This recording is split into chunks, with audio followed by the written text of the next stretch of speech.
नमस्ते दोस्तों, हमारे इस खास वीडियो में आपका बहुत बहुत स्वागत है। आज हम जिस विषय पर बात करने जा रहे हैं वो आपके रोंगटे खड़े कर देगा।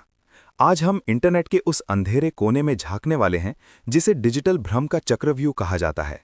हम इंटरनेट पर हर दिन ढेरों रहस्य, वायरल वीडियो और कॉन्स्पिरेसी थ्योरीज देखते हैं। मशहूर यूट्यूबर शेन डॉसन ने भी ऐसे कई रहस्यों से पर्दा उठाया है। लेकिन क्या इंटरनेट पर जो कुछ भी हम देखते हैं वो पूरी तरह से सच है, या फिर बहुत ही चालाकी से हमारी सोच, हमारे डर और हमारे दिमाग को हैक किया जा रहा है? आज हम इन्हीं क्लासिफाइड रहस्यों को डिकोड करेंगे और जानेंगे कि कैसे सोशल मीडिया और बड़ी टेक कंपनियां हमारी वास्तविकता से खेल रही हैं। तो कुर्सी की पेटी बांध लीजिए, क्योंकि ये सफर बहुत ही रहस्यमयी होने वाला है। डिजिटल दुनिया के इस भ्रम को गहराई से समझने के लिए हमें सबसे पहले मैनिपुलेशन के 4 स्तरों को समझना होगा। ये वो 4 तरीके हैं जिनसे हमें कंट्रोल किया जाता है। पहला स्तर है यूजर द्वारा फैलाई गई अफवाहें, जहां हमारी स्वाभाविक उत्सुकता इंटरनेट पर बड़े बड़े खौफनाक रहस्यों को जन्म देती है। दूसरा स्तर है तकनीकी घुसपैठ, जिसमें हम देखेंगे कि कैसे मासूम से दिखने वाले फैन ऐप्स हमारे अकेलेपन का फायदा उठाते हैं। तीसरा स्तर है प्रभाव का बाजार, जहां मनोरंजन और सोशल मीडिया की दुनिया में परफेक्शन और पॉपुलैरिटी का एक बहुत बड़ा झूठा भ्रम पैदा किया जाता है। और चौथा, सबसे खतरनाक स्तर है मानसिक कंडीशनिंग, यानी कैसे मीडिया हमारी अवचेतन सोच को पहले से ही भविष्य के बड़े बदलावों के लिए ढाल देता है। आइए अब केस फाइल्स खोलते हैं। शुरुआत करते हैं हमारी केस फाइल 01 से, द वायरल वॉइस मेल। ये घटना 13 मार्च 2018 की है, जब टाय नाम के एक आम ट्विटर यूजर को अपने फ़ोन पर एक बेहद खौफनाक वॉइसमेल मिला। इस वॉइसमेल में एक अजीब सी रोबोटिक आवाज़ नेटो फोनेटिक अल्फ़ाबेट डिक्टेट कर रही थी। जब इंटरनेट के लोगों ने इस कोड का अनुवाद किया तो संदेश था, खतरा, SOS, आपके लिए जगह खाली करना बेहद ज़रूरी है, सावधान रहें, वे इंसान नहीं हैं। इसके साथ ही कुछ नंबर भी दिए गए थे। इंटरनेट के जासूसों ने जब इन नंबरों को गूगल मैप्स में डाला तो वे कोऑर्डिनेट्स सीधे मलेशिया के पास एक जगह का इशारा कर रहे थे। इस एक वॉइसमेल ने पूरे इंटरनेट पर तहलका मचा दिया और ये रातों रात वायरल हो गया।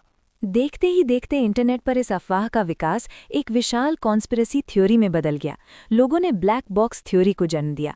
यूजर्स ने दावा किया कि ये वॉइसमेल दरअसल साल 2014 में रहस्यमयी तरीके से गायब हुई मलेशियाई फ्लाइट MH370 के ब्लैक बॉक्स की आखिरी रिकॉर्डिंग है। लोगों ने कॉकपिट ऑडियो का विश्लेषण करना शुरू कर दिया। कुछ ने दावा किया कि कॉकपिट के आखिरी शब्दों में लड़खड़ाहट थी और बैकग्राउंड में किसी दूसरी अज्ञात चीज की आवाज आ रही थी। बात यहां तक पहुंच गई कि लोग इसे एलियन अपहरण से जोड़ने लगे।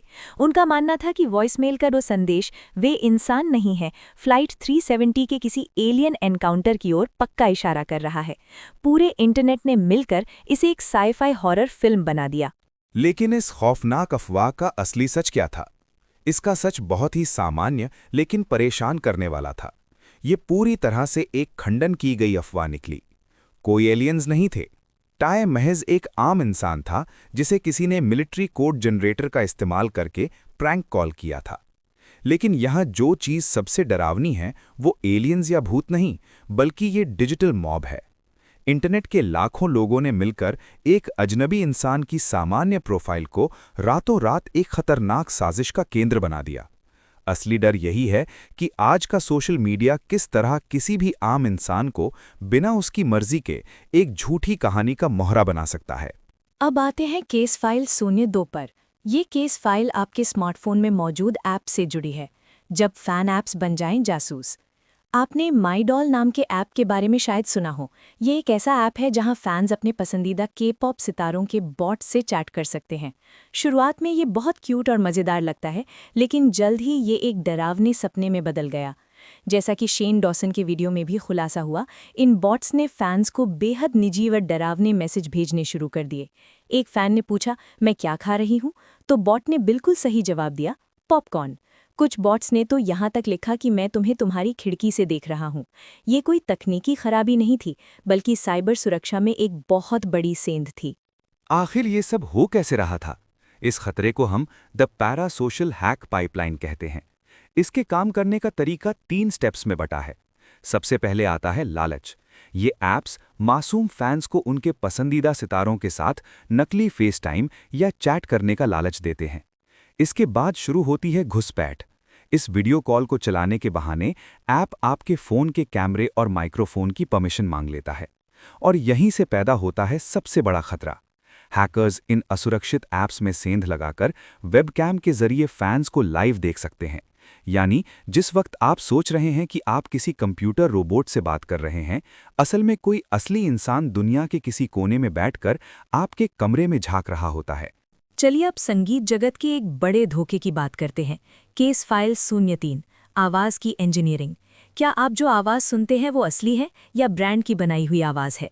शेन डॉसन ने अपनी रिसर्च में दिखाया कि कैसे मिरांडा कॉसग्रोव के गानों की पिच को अगर बदला जाए तो वो हूबहू एवरिल लेविन की तरह सुनाई देती हैं। इसी तरह ब्रिटनी स्पीयर्स की आइकॉनिक बेबी वॉइस भी एक छलावा है। उनके एक वीडियो को जब धीमा किया गया तो उनकी असली बेहद गहरी और दमदार आवाज़ सामने आई।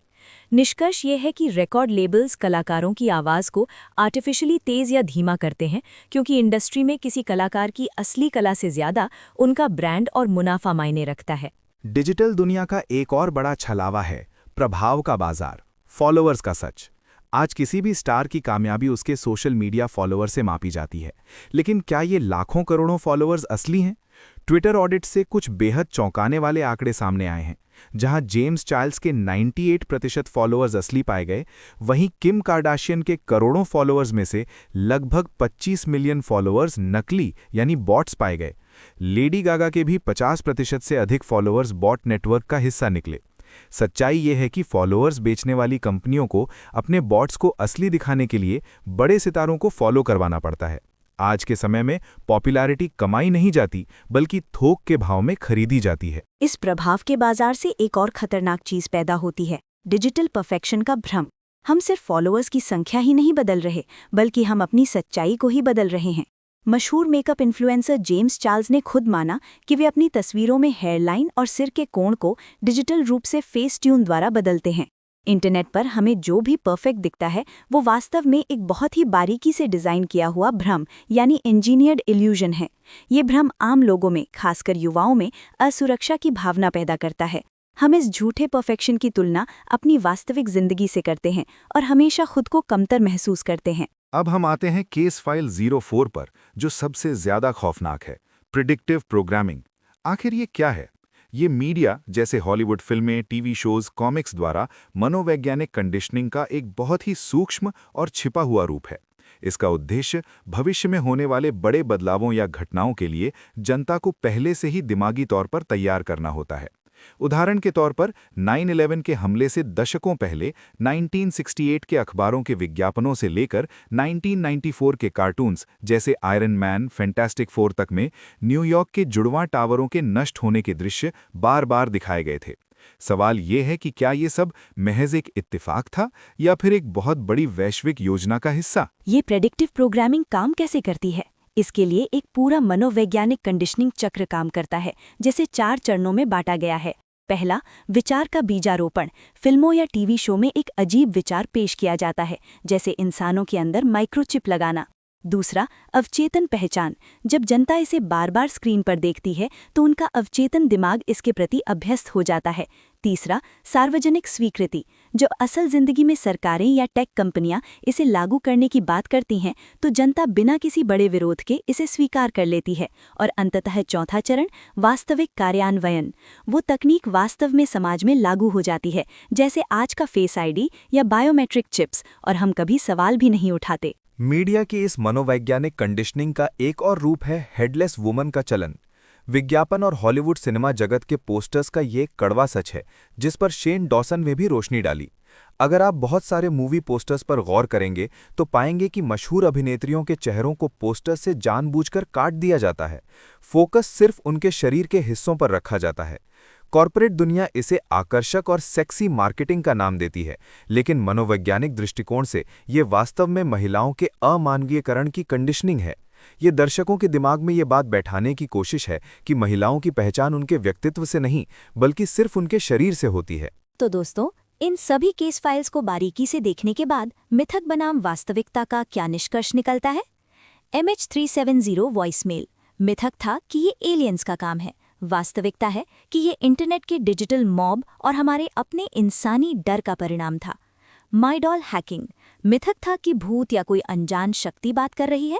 वास्तविकता है कि ये डेटा और प्राइवेसी की खामियों का फायदा उठाने वाले साइबर हैकर्स का जाल था। Fake followers. मिथक है कि हर स्टार रातों रात ऑर्गेनिक तरीके से वायरल हो गया। वास्तविकता ये है कि ये ब्रांडिंग और मुनाफे के लिए बोला गया एक सफ़ेद झूठ है। Predictive programming. मिथक है कि फिल्मों में दिखी बातें महज संयोग हैं। वास्तविकता ये है कि ये मीडिया द्वारा हमारे अवचेतन दिमाग को नियंत्रित करने की एक सोची समझी रणनीति है। अंत में हमारे सामने सबसे बड़ा सवाल आता है कि तो फिर असली साजिश क्या है? हम अक्सर एलियंस, रहस्यमयी आवाज़ों और इल्यूमिनाटी जैसी चीज़ों से डरते हैं। हम इंटरनेट पर डरावनी कहानियों की तलाश करते हैं। लेकिन दोस्तों, असली साजिश बिल्कुल हमारे सामने, हमारे हाथों में मौजूद स्क्रीन पर चल रही है।